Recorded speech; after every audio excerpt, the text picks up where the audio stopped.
नमस्कार, मानस Mishra online news India में आप सभी का बहुत बहुत स्वागत करता हूं। दीपम विवाद जिसको लेकर के हाईकोर्ट ने फैसला सुनाया था और वहां पर तमिलनाडु में एक शिखर पर दीप प्रज्वलित करने का आदेश दिया था, लेकिन इन सबके बावजूद दीप तो प्रज्वलित नहीं किया गया था।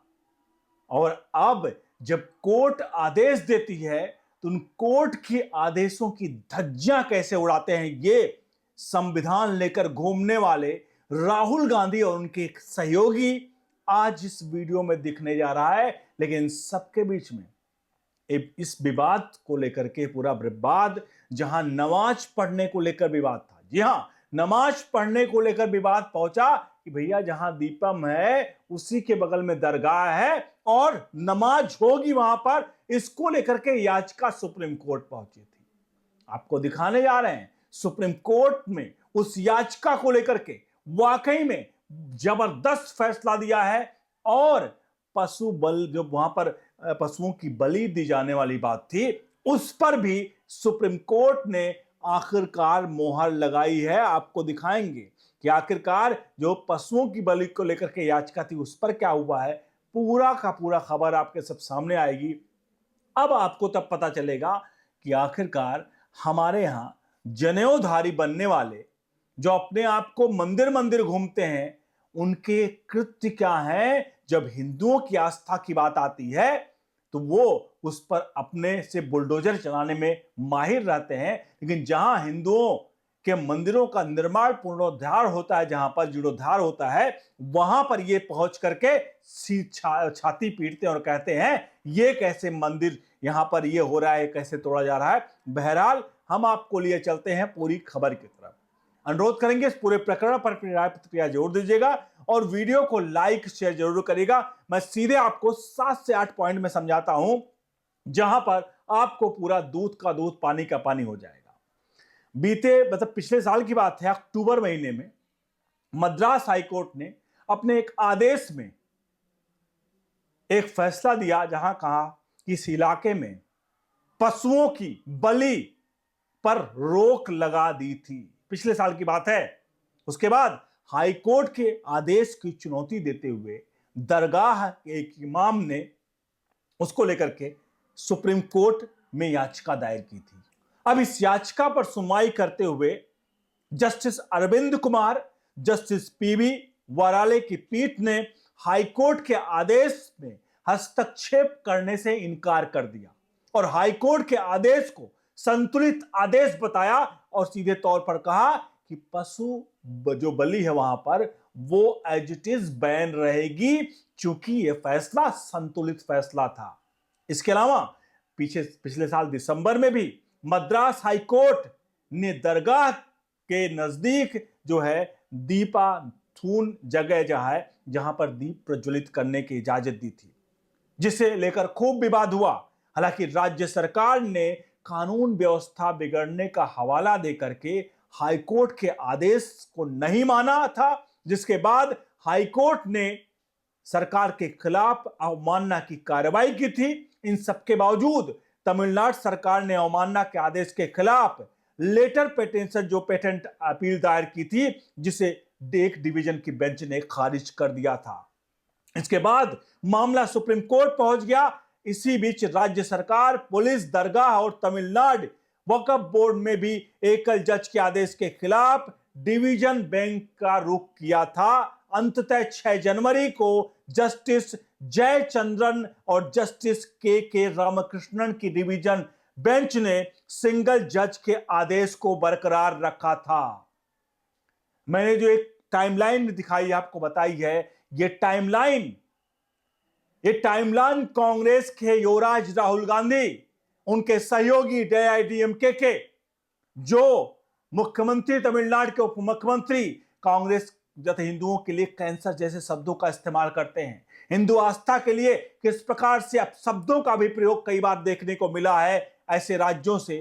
अब ये लोग जहां पर सरकारें जो है, जब कोर्ट आदेश देता है तो सरकारें उस आदेश का पालन नहीं करवाती है। राहुल गांधी समर्थित पार्टियां तमिलनाडु की आज जो राहुल गांधी हिंदुओं को लेकर के, अगर वाराणसी में कुछ होता है जहां पर वहां पर मंदिरों को फिर से निर्माण के लिए कुछ चीजों को तोड़ा जाता है, नया बनाया जाता है, उसको आकार दिया जाता है, तो इनके कहीं ना कहीं कहां कहां सांप लौटता आप जानते हैं। लेकिन ये देखिए दीपम विवाद को लेकर के, जहां पर सुप्रीम कोर्ट ने कहा कि जो ये है यहां पर दीप प्रज्वलित होगा, लेकिन जब यह आदेश दिया गया तो राज्य सरकार उस आदेश का पालन नहीं करवा पा रही है। और ये राहुल गांधी हर जगह संविधान संविधान चिल्लाते हैं कि संविधान संविधान चिल्लाने वाले लोग, खुद आप समझ सकते हैं कि संविधान चिल्लाने वालों लोग की असलियत क्या है। ये सिर्फ और सिर्फ देश में हल्ला हंगामा मचाने के लिए संविधान और तिरंगा लेकर घूमते हैं।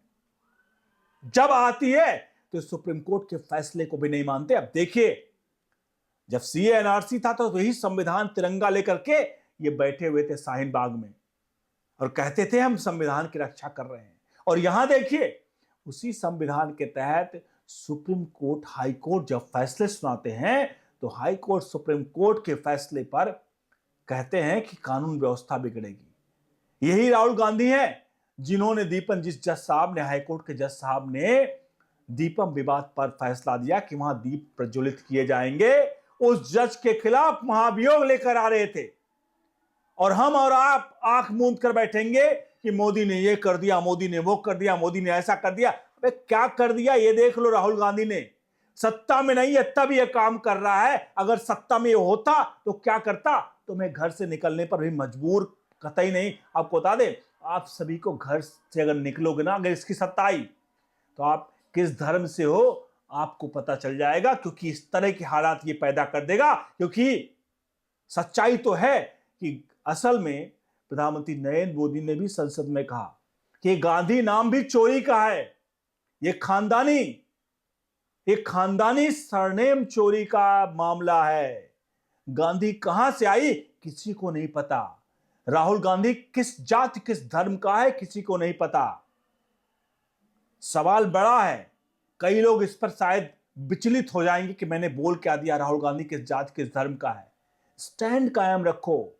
जब मौका मिलता है तो कश्मीरी ब्राह्मण बन जाते हो, जब मौका मिलता है तो मंदिर मंदिर घूमते हो, लेकिन जब सच्चाई तो अंदर की बात यह है कि तुम मौकाटेरियन हो। अब जब फैसले आते हैं मंदिर के हित में तो तुम खड़े हो जाते हो उसके खिलाफ। और दीपम विवाद पर सीधे तौर पर जिसके समर्थित सरकार तुम्हारी तमिलनाडु में इस तरह चल रही है, इसका तुम सपोर्ट करते हो, इंडिया अलायंस के तुम्हारे ग्रुप में है, वो दीपम विवाद का विरोध करता है। और ये लोग संविधान चिल्लाते हैं। अब इन सबके बीच में सुप्रीम कोर्ट ने जो फैसला सुनाया एक और था। ये लोग कह रहे थे कि जो वहां पर ऊंचाई पर बना हुआ है, जहां दीपम विवाद, जहां दीपक चलाया जाता था, उसके बगल में दरगाह पे कहते रोज नमाज पढ़ेंगे लोग, ये रोज नमाज पढ़ेंगे वहां पर। अब सुप्रीम कोर्ट ने कहा देखो नमाज पढ़ना है तो एक जो तुम्हारे त्योहार दो होते हैं ना उस पर पढ़ लेना, बाकी जगह वहां नमाज नहीं पढ़ी जाएगी। अभी आदेश तो दे दिया है। अब देखते हैं भैया क्या चलता है, क्योंकि इसलिए मैं इस बातों को बता रहा हूं आपको कि जिन लोगों में जरा सा भी दिल में है कि भैया वो राहुल गांधी आ जाएगा तो हमारा मंटा ढार करेगा। 140 करोड़ हिंदुओं में 110 करोड़ 115 करोड़ अगर आप हिंदू है ना, और अगर एक कहीं से भी प्रधानमंत्री बन गया, किसी दिन बन गया, इसके हालात, उसके बाद आपके हालात क्या होंगे इमेजिनेशन करके देख लेना। इमेजिनेशन करके देख लेना। यहां एक फैसला जो हाई कोर्ट, सुप्रीम कोर्ट सब कुछ सुना देती है, उसके बावजूद भी ये लागू नहीं करवा रहे हैं। किस नाम पर? किसके नाम पर? कि माहौल बिगड़ जाएगा। ये राम मंदिर बनवाते, तुम्हें लग रहा है ये राम मंदिर बनवाते, जो हलफनामा देते हैं कोर्ट में जाकर के कि राम सेतु जो है वो नेचुरल बना हुआ अपने आप बन के तैयार हो गया राम, उसका किसी उस आस्था से कोई लेना देना नहीं है। ये वो लोग किताब लिख कर देते हैं कि जो रामायण है और ये जो भी किताबें हैं वो ऐतिहासिक तथ्यों पर हैं, ये सब तरह से काल्पनिक हैं। ये तुम्हारे लिए लड़ेंगे। लड़ो आप जातिवाद पर, आप यूजीसी करो, आप सीसीसी करो, जितने सीसी करना हो सारे कर लो आप। लेकिन सच्चाई तो यही है कि ये सब कुछ खेल जो चल रहा है वो अगर चलता रहा और इसी वे में चलता रहा तो एक दिन ऐसे राजनीतिक दल जो हैं, जो आज कोर्ट की बात नहीं मान रहे हैं, कल जो कोर्ट की बात नहीं मान रहा है, वो आपकी बात सुनेगा सत्ता में आने के बाद। जरा समझिएगा, सोचिएगा 10 बार, उसके बाद आप इस वीडियो को लाइक करिएगा, शेयर करिएगा, जितना हो सके अपने हित मित्रों को जरूर पहुंचाइए। बने रहिए न्यूज इंडिया के साथ। बहुत बहुत धन्यवाद।